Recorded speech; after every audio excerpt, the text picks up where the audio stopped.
কুসংস্কার এই শব্দটার সাথে তো পরিচিত আছে। কুসংস্কার কাকে বলে জানেন? গ্রাম্য মানুষরা পূর্বপুরুষ থেকে যে জিনিসগুলা পেয়ে আসছিল এগুলাকে কুসংস্কার বলে, যেগুলোর সাথে বাস্তবতা বা ইসলাম ধর্মের কোনো মিল নেই। আর যখন এটা সুশীল সমাজের নামধারী কিছু লোকেরা করে, তখন এটা হয়ে যায় সংস্কৃতি।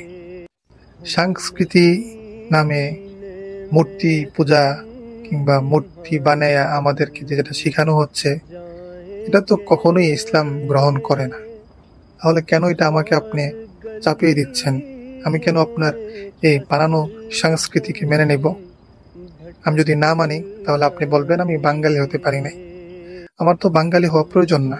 আমার প্রয়োজন হলো আমি মুসলমান হওয়া, ইসলাম নিয়ে, ইসলাম ধর্মকে ধারণ করা এবং ঈমান নিয়ে মৃত্যুবরণ করা। আপনার নামধারী মুসলমান হওয়ার আমার কোনো প্রয়োজন নেই বা কোনো আগ্রহ নেই। আমার ইচ্ছা, আমার গর্ব, আমি বাংলাদেশি, এটা আমার পরিচয়, কিন্তু আগে আমি মুসলিম। সুতরাং আপনারা এই যে সংস্কৃতির নামে যে মূর্তি পূজা আমাদের উপর চাপাই দিচ্ছেন, এটা কখনোই কাম্য নয়। যেমন আমি অন্য ধর্মের ভাইয়ের উপর কুরবানির ঈদের যে উৎসব, আমরা বলতেই পারি এটা বাংলাদেশি উৎসব, কারণ ৯০-৯১% দেশের মানুষ যখন এক হয়ে একটা উৎসব পালন করে, এটাকে দেশের একটা বড় উৎসব বলতেই পারে। কিন্তু আমি কি কোনো বিধর্মী ভাইয়ের উপর এই উৎসব চাপাই দিতে পারবো?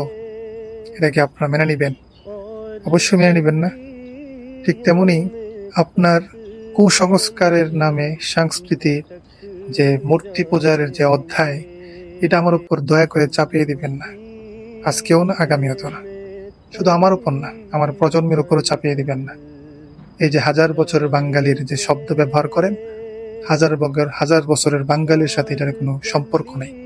কারণ এটা ১৯৮৯ থেকে এটার হয়তো, যদি ভুল না করে থাকি, এটা শুরু হয়েছে। তাহলে এখানে ১০০০ বছরের বাঙালি কই থেকে আসলো? এই জন্য দয়া করে আমার সাথে কিংবা আমার প্রজন্মের সাথে এরকম ব্যবহার করবেন না।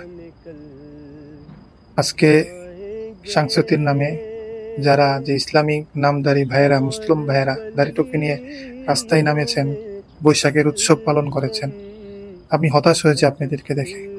আশা করিনি। আপনারা উম্মতকে বিভ্রান্ত করছেন। আল্লাহ আপনাদেরকে হেদায়েত দান করুক, আমাকে হেদায়েত দান করুক। আসসালামু আলাইকুম। আল্লাহ হাফেজ।